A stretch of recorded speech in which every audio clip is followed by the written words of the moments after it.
The following show is brought to you in partnership with the Institute of Politics, Policy, and History, Blue Star Strategies, Bright Road Incorporated, Make It Plain Podcast, and RPC Media.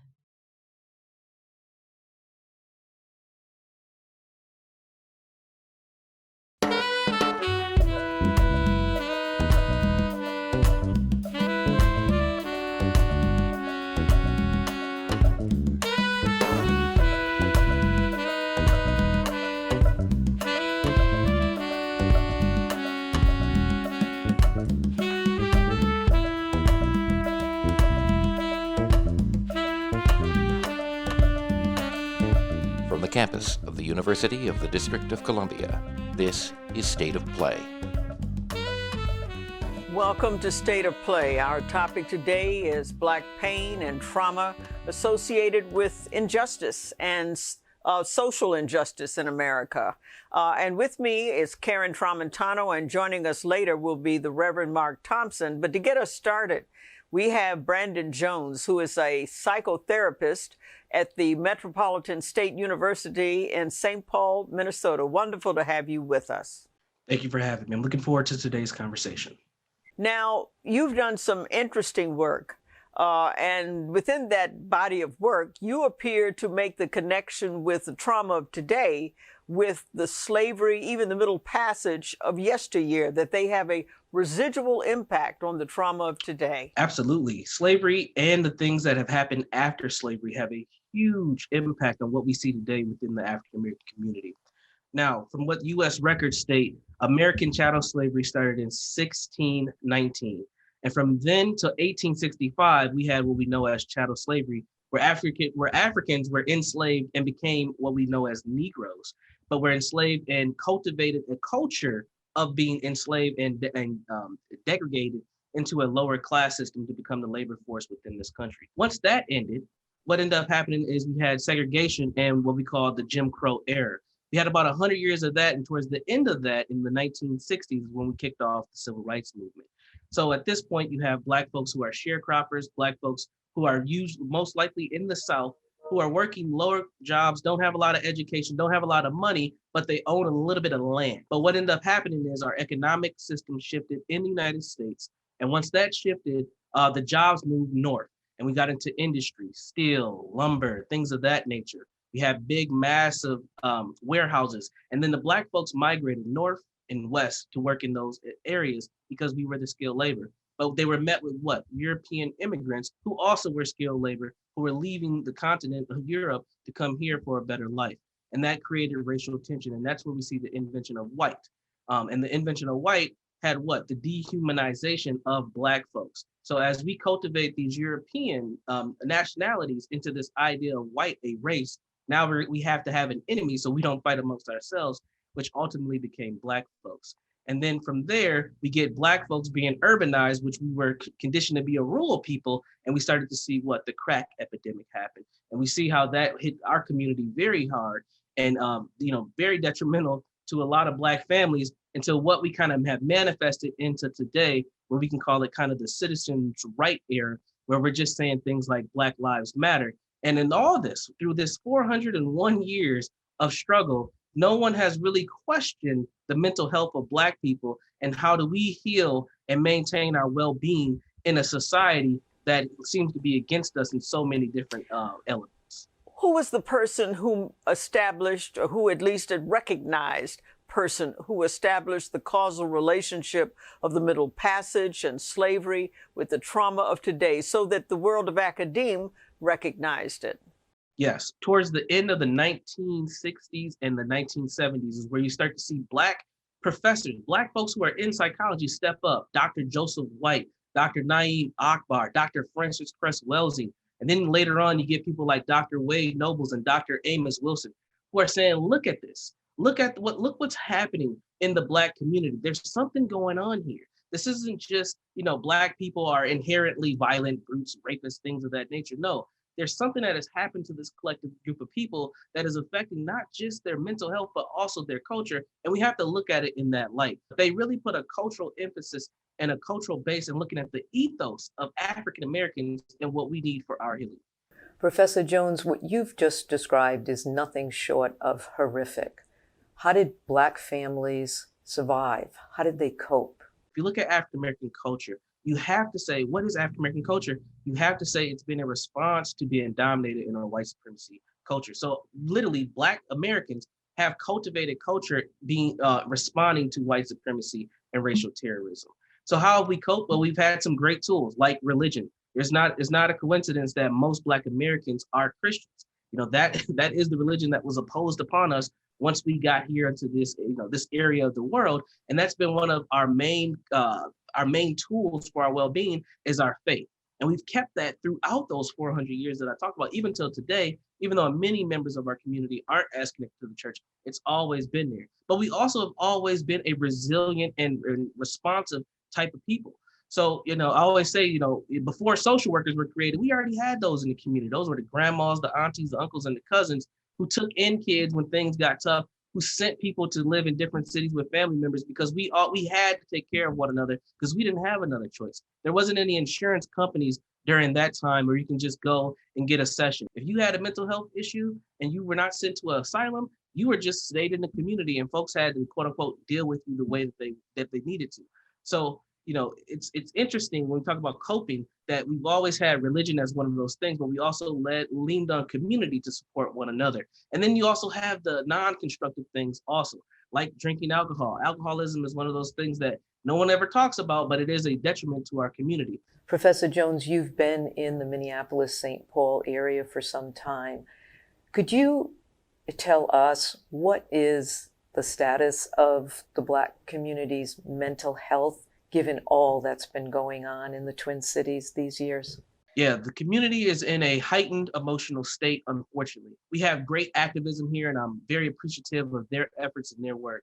We're growing a Black journalistic network here in the Twin Cities where we're getting these narratives and these stories out very quickly from a very authentic standpoint. I'm very proud to see that as well.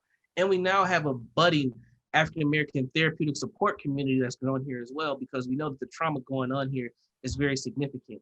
What I'm seeing is race-based trauma show up in many different ways. And it isn't just the folks who are just out in the community, out in the street. It's also those Black professionals that we also don't always think that are struggling, but they're having issues as well. The struggle is really real here for many Black Minnesotans. Brandon Jones, you've been terrific, and your insights have been particularly important and rich because you're right in the middle of it. You're right there in Minneapolis. So thank you so very much for joining us here on State of Play. Absolutely. Thanks for having me. And I think instead of necessarily naming these cases, we can think about the outcomes of these cases. So stop and frisk, Terry stops, jump out. Welcome back to State of Play. Today we're talking about Black pain and Black trauma and how it is endemic in our society. Joining us today is Dr. Rashawn Ray. Dr. Ray is a David Rubenstein Fellow at the Brookings Institution, and he's also a professor of sociology at the University of Maryland in College Park and the executive director of the Lab for Applied Social Science Research. Thank you very much, Dr. Ray. Thank you for having me. So I want to start off asking you about Black pain. You've talked about Black pain being undervalued and also institutionalized in our society. Could you talk about how the media, how the entertainment industry plays a role in devaluing Black pain and Black trauma? Well, part of what we see from the media, whether that be news, sports, TV shows, movies, we oftentimes see an overrepresentation of racial stereotypes about Black people. In fact, many of them oftentimes harken back to the Mammy and the Sambo of past times. We also see an underrepresentation of heterogeneous Black life. There's an overrepresentation of showing Black people as poor, as downtrodden, as criminally prone, as less intelligent, and also upticking the fact that supposedly all we can do is dribble a ball or throw a ball. Hence why oftentimes you hear people telling athletes to just shut up and dribble. Like, heaven forbid that someone can actually dribble a basketball, put it in the net, and also be a college graduate as well and read books. So part of thinking through this is these stereotypes about Black people come through in the media in ways that are unconscious, that seep into our psyche and then impact how we treat and perceive other people. When you're talking about the social psychology of criminalization, is this what you're talking about? It's definitely part of it. So criminalization, particularly for Black men, is the inability to separate Black men from criminality. This means even when a Black person is a PhD, even when they're a journalist, it's perceived that they have a higher likelihood of criminality, that we're criminally prone, that we are emotionally unstable. These sort of things drive fear against Black people, and also creates an uptick in police use of force. We know that Black people, even when we're not attacking, even when we don't have a weapon, we're 3.5 times more likely than whites to experience a police killing. And so these stereotypes play a role in media, including social media plays a big role in the process. So I know that some of your studies have found that white people classify racist actions as normative and justifiable. How do we change that? Well, I think first it starts with awareness. And there's a concept that I talk about. It's called being a racial equity advocate. That when you layer up and you become a racial equity learner, you learn about the way stereotypes manifest. And you start to learn that these are unjustified. In fact, half of all police killings in the United States every year are ruled as unjustifiable. And what we need, if we're talking about changing hearts and minds, is for white people to sit at dining room and dinner tables with other white people and have conversations when Black people are not present, to speak up and speak out when they hear something stereotypical, to simply say, hey, that's not cool, or I actually don't agree with that. Let's have a conversation. Only then can we start to change people's hearts and minds. But of course, we need to change policy, because that's how we hold people accountable for their treatment of others and start to change behavior, even if attitudes lag behind that. Thank you very much, Dr. Ray. And please don't go away. There's more to State of Play. When the boat came back in the afternoon, they said that he was missing, that he fell off the boat and they didn't know what happened to him.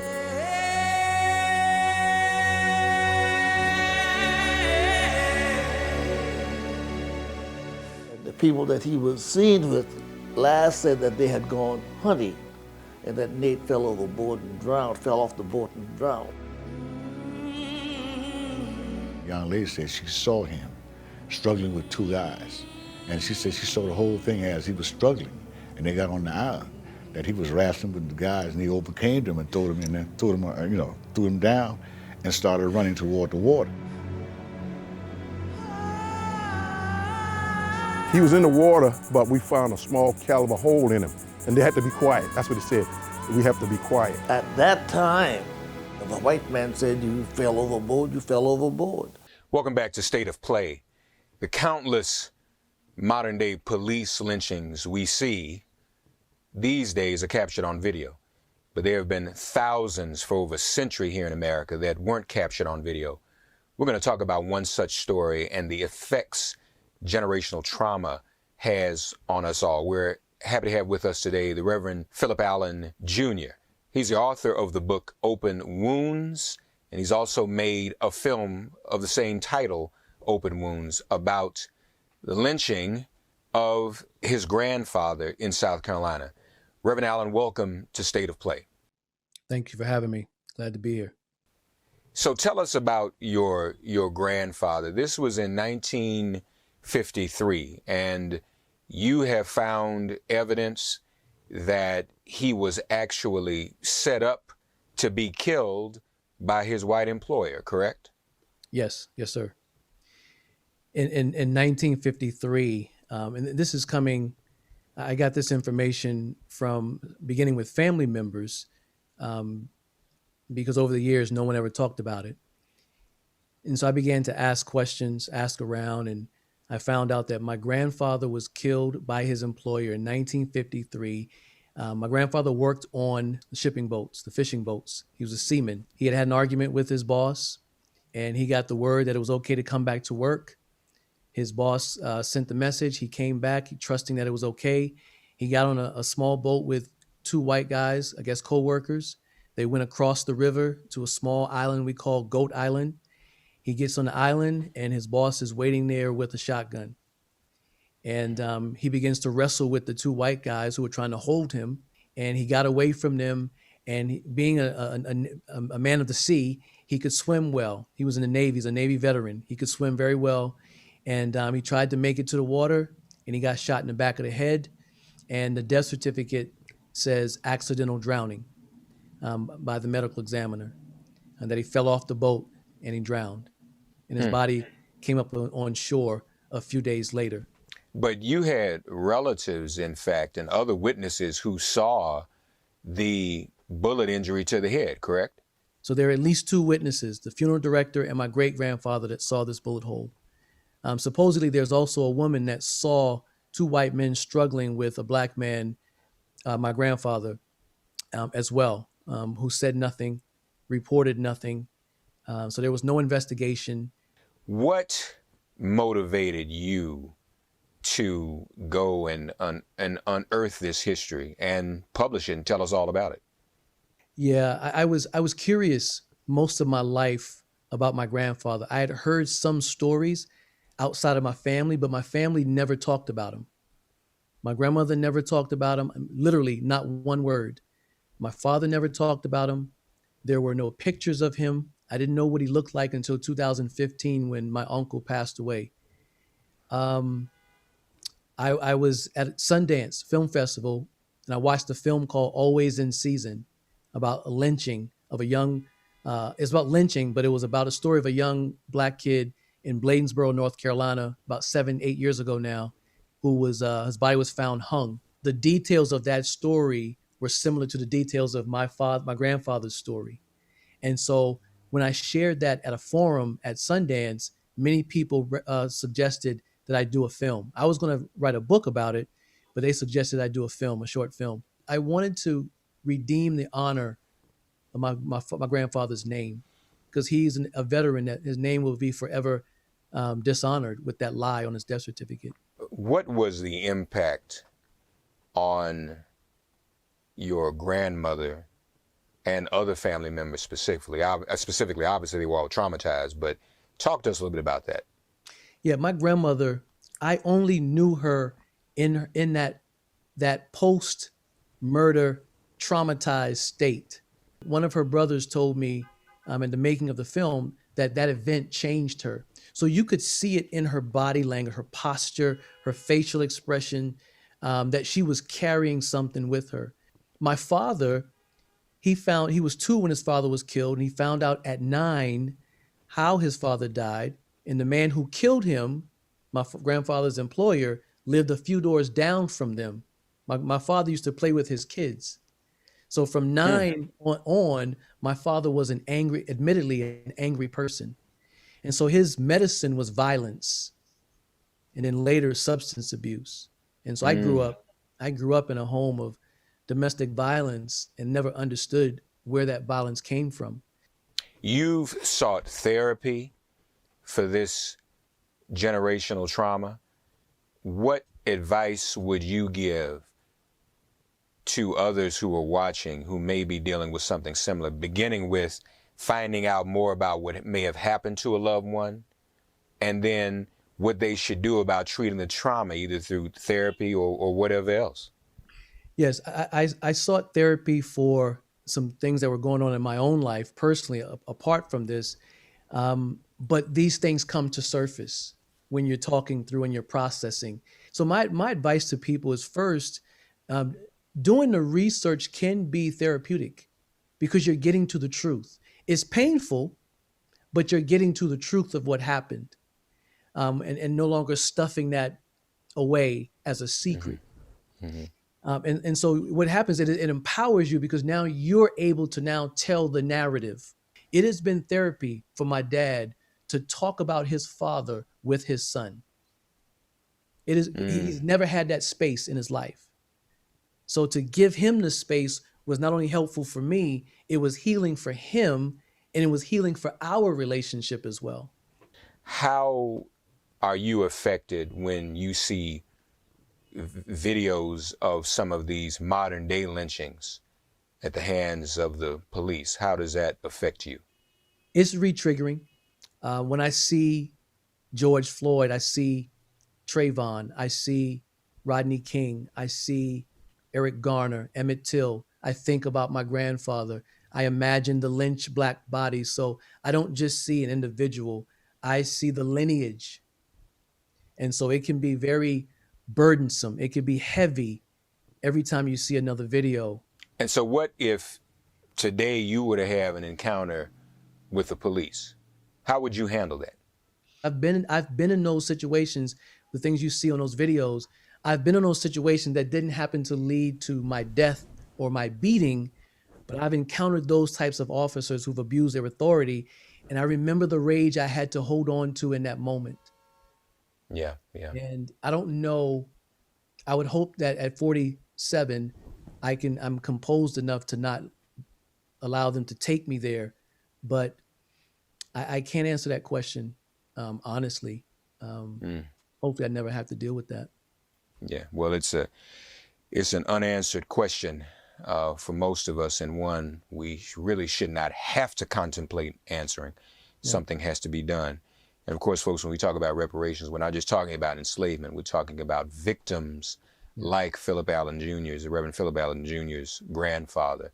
Folks, we invite you to check out the book Open Wounds, check out the film Open Wounds, and the website. Quickly, please, Reverend Allen. Open Wounds Doc. That's openwoundsdoc.com for the film. And the book you can get it on Amazon.com, BarnesandNoble.com, or FortressPress.com. Amen. Well, thank you, Reverend Philip Allen. God bless you and your family, and God bless the spirit of your grandfather, okay? Thank you, and God bless you, my brother. All right, folks, don't go away. There's more State of Play.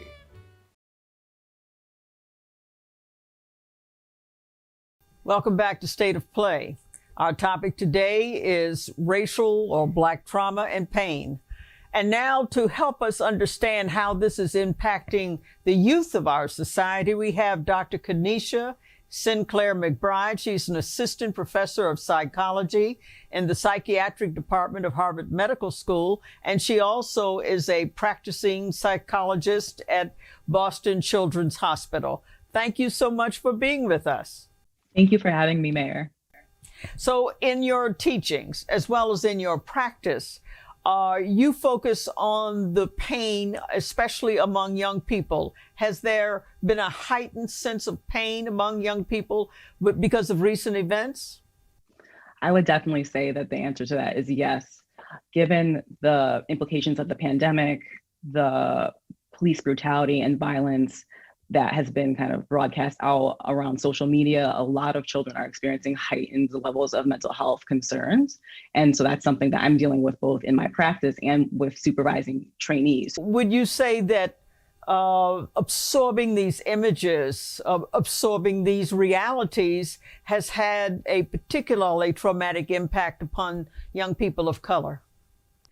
I would definitely say so. When we think about the definition of trauma that's used kind of in the work that I do, we talk about exposure to actual or threatened death or injury or violence. Children seeing this sort of violence, seeing people that look like them, particularly for people of color, there's something very visceral about that. And when we see someone go through pain, we can kind of feel pain too, especially if that person looks like us. This impact, which sounds horrific on our children, is it permanent? Are there things that we can do and should be doing? So one of the things that's really important in the work that I do is mental health access. A lot of children who really need this sort of care are not able to access it or aren't accessing the high quality of care that they need. So increasing the amount of mental health experts that are available, increasing the amount of people of color who are psychologists and other mental health clinicians is really important. But at the same time, in these individual sessions with these kids, right, it's giving them a space to acknowledge and process the things that they've been through, the things that they're experiencing, the things that they're seeing, but also giving them the tools to feel like they can cope with their day-to-day life. This dynamic is having an impact probably on everybody in our society, and certainly anybody that is a part of communities of color. Why should we, or are you suggesting we should be more concerned about our young people? Is this affecting how they develop? I mean, why should there be a heightened concern? When you think about the fact that while this is affecting everybody, most adults have had a lot of experience and ability to figure out their sense of self before they're experiencing and witnessing some of these things. One of the primary goals of childhood and adolescence is figuring out who you are, what your place is in the world, and what you're going to do about it. Trying to figure those things out during a pandemic, while witnessing violence, while being afraid of potentially being a victim of violence yourself in any sort of interaction with law enforcement, for example, those things can really impact self-concept for kids. If you're thinking about the fact that people might say, I don't belong, what does that mean about who you are? So I think for our young people, it's particularly important that we have these conversations, but also that we create real change in our society. Well, social media has played a constructive role in the sense that people would not even have known that George Floyd suffered this horrific death were it not for social media. But is it also playing a negative role in the sense that these dynamics existed before, but now it's always in your face? And is it accelerating and accentuating what has always been a problem in a way that could really be troublesome? There are so many different layers to that, in the sense that it was a teenage girl who was the one who made that recording, right? We wouldn't know about the what happened to George Floyd if it wasn't for Darnella being brave enough to make that recording during the violent act that she witnessed. So there is this definite positive aspect of social media, being able to bear witness, being able to make your voice heard, being able to find community with other people who are like-minded and want change. But at the same time, I think at a certain point, it becomes how much more do you need to see before you acknowledge that this is real? And how do you incorporate, or do you incorporate the family with the child, the treatment of the child? Because I would imagine the trauma that the children are going through, that the parents and grandparents are also going through. Is that integrated into your work as well? That's the really interesting thing about child psychology. You don't actually just have one patient. You have your patient, you have their family, you have their school, you might have their community. And so I think that that's kind of the way that we approach working with children in general, right? But when you think about approaching them in this particular time, the psychosocial stressors that families are facing, particularly families of color, these are important aspects of care that need to be discussed and need to be integrated. And I think giving parents that space to have those conversations, like supported by a mental health professional with their kids, I think that is really a helpful aspect. You're indicating we're having a problem with young people. Are they falling behind in school, in their performance, in their work? What are the data points? So one of the things that I'm noticing just in my work at the hospital is the fact that there are more and more children coming for psychiatric crises. There is something called the border crisis happening in mental health care, where kids need inpatient levels of care and there's not enough space for them. So that tells you right there, if we're having that many psychiatric crises, that there's not enough space for kids to be treated, there's something going on. There's also quality of life factors. There are lower level symptoms that kids are experiencing, feeling more down, feeling less motivated to get their work done, those sorts of things. So I think that throughout the pandemic, and now with all the different aspects of the violence that we are finally talking about and the racial unrest that we are finally talking about, there's a lot that's happening for kids. Well, are your major institutions that you're associated with, Harvard Medical School, Boston Children's Hospital, recognizing this? And can we be hopeful that these institutions will help address this dynamic? One of the most positive things to come out of our current moment is the fact that more major institutions, like the institutions that I'm a part of, are acknowledging and saying, Black Lives Matter, we need to work on health equity, we need to do more and have more discussion about what's going on. And that's something we didn't see before. Well, that's terrific. You've been terrific, and thank you so much for being on State of Play. Thank you.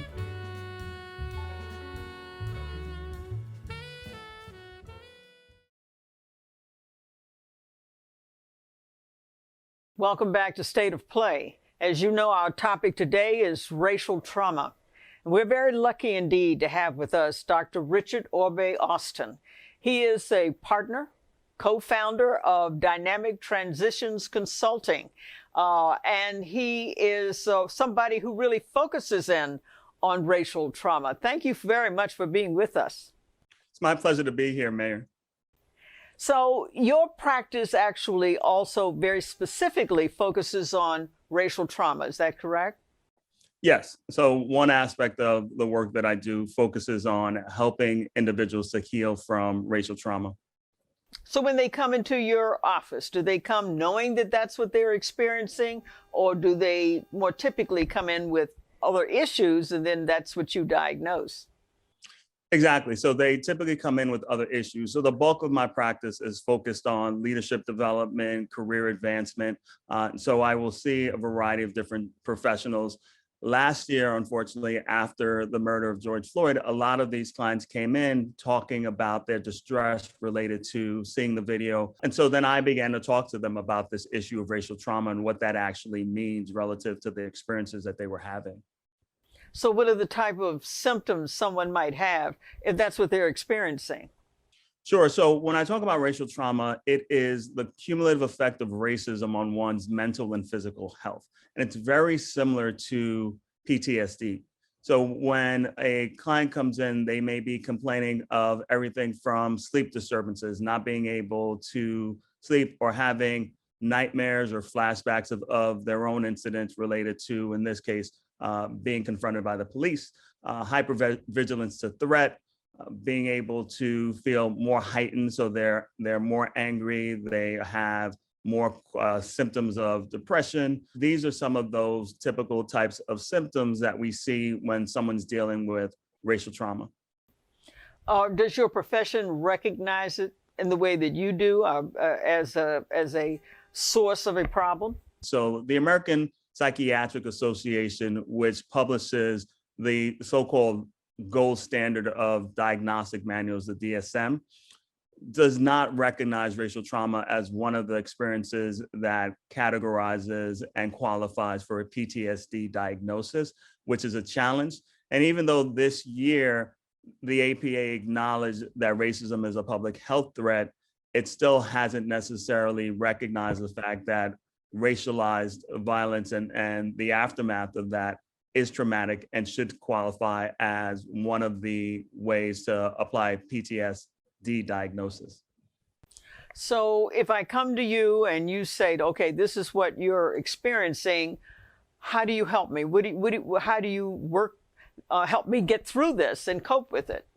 One of the things that we first do is to understand the signs and symptoms of it and what may be triggering it.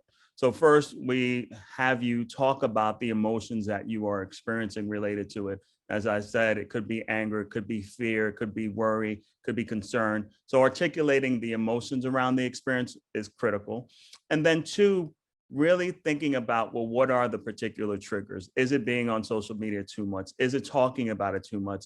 Is it being exposed to it too much? So if we recognize the trigger, then we have an opportunity to minimize your exposure to said triggers. And then we talk about increasing your self-care, making sure that you are having time every week to center your mental and physical health is most critical to healing. And then ultimately really activating your agency. So in thinking through oftentimes some of the challenges that people face when they are feeling, they're experiencing racial trauma, is that they feel helpless and hopeless. So being able to help them activate their agency enables them to see that they can do something about some of the injustices they see around them. So whether it's going to a march, whether it's helping out in the community, whether it's lobbying elected officials, giving them a sense of efficacy is also critical to managing and healing from the racial trauma. So on a day-to-day basis in someone's home, is there any particular set of directions or counseling you would provide in terms of how that family deals with these issues? Sure. So I would say that you check in on everyone, really talk about what they're experiencing, help them to name the emotions that they are having, particularly your young men or men in general, because we're not socialized to be connected to our emotions in this way, besides anger. Unfortunately, anger might be a secondary emotion. It might hide fear, it might hide worry. So making sure that you talk about it, making sure that you have activities that bring joy, that allow you to share and connect.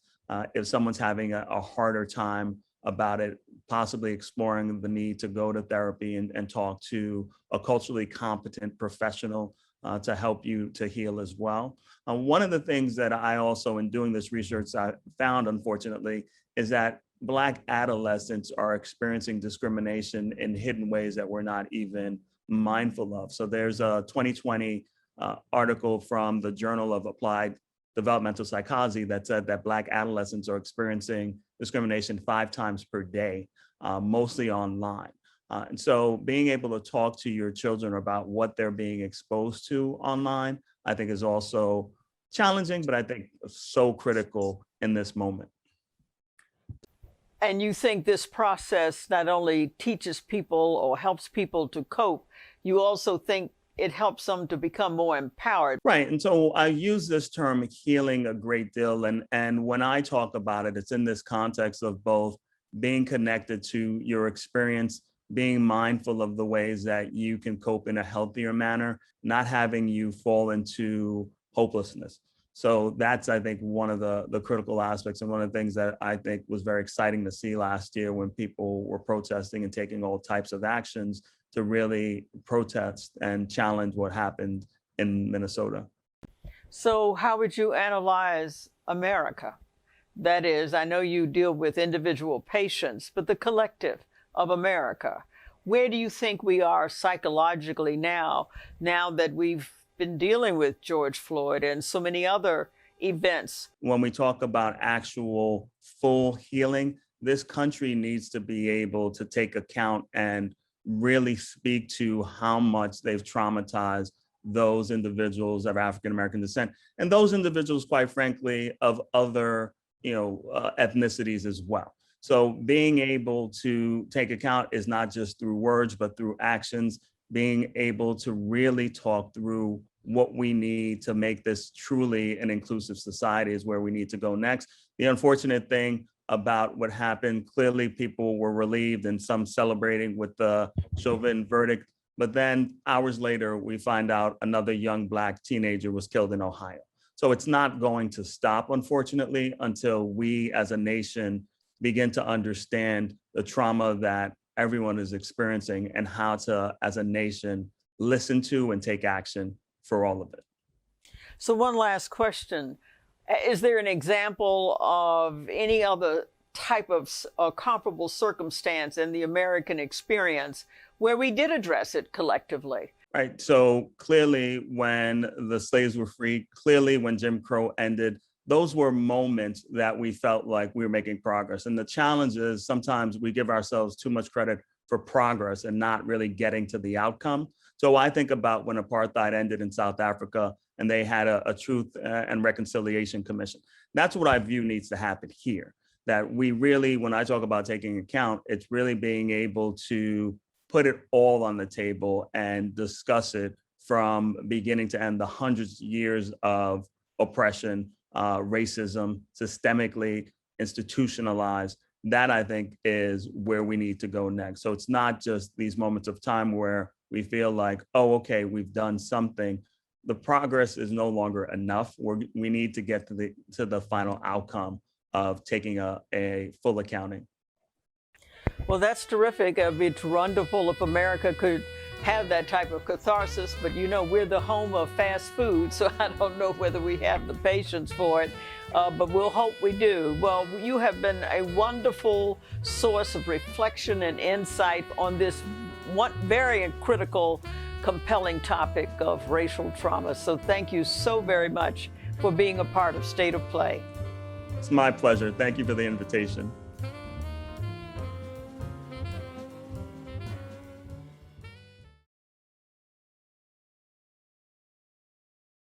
So welcome back to State of Play.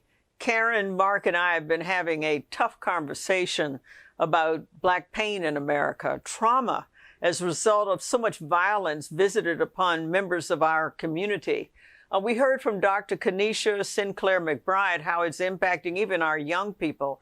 Pastor Phil Allen explained how it impacted his family for several generations. Rashawn Ray talked about how the consequences of not addressing it. Orbé-Austin talked about ways we can cope. And Brandon Jones explained that it has been with us since the Middle Passage, that actually the trauma of the Middle Passage and slavery continues. It has a residual effect even on America today. So it's an important topic, but it's one that is rarely dealt with. Wouldn't you say, Karen? Oh, I completely agree, Mayor. And you're right, it is a tough conversation, but it is so necessary. I mean, I learned so much from our guests. And one thing that doesn't leave me is how white America is not acknowledging this trauma that Black families, Black individuals, Black children are experiencing. And if we are ever going to move on to be a multicultural, multiracial nation, we have to acknowledge the pain that we put upon people for centuries. And only then are the right policies going to be adopted and the right resources directed to the need. I believe, too, that trauma handed down from generations, especially to African Americans, has an effect on us. And we've seen other victims of other discrimination. Those in the Jewish community cannot render themselves free of the trauma of the Holocaust. It's very, very difficult to do. We cannot render ourselves free from the trauma of enslavement, the trauma of lynching, the trauma of Jim Crow. And I think it's even worse sometimes because it can live in the subconscious and we not be aware of it. I think we have to come up with ways to acknowledge it, address it, get over the historical aversion to clinical therapy, as African Americans especially, and deal with it. No, I agree. But at the end of the day, we are one family. We are the American family. But we are a very dysfunctional family because there's such a significant part of the history of this family, the trauma of this family, that we don't want to deal with. And I dare say it isn't just the white members of the family, it's all members of the family that don't want to have to deal with a country that believes that we have such lofty ideals engaged in this abusive behavior for so very, very long. Oh, you're right, Mayor, and I do agree, but also the alternative is what is happening now. We are blaming individuals for the circumstances that they are in, as if there was no trauma done to them for centuries. So when you see that homeless person, or that person who has abused drugs or abused alcohol, we are so quick to place blame. And until we acknowledge that we have caused that pain, we have caused that generational trauma, we won't change. We've got to figure out how to make it work in a way that is a collective symphonic approach. So I think we've got to continue this kind of conversation, and I'm grateful we had it here on State of Play.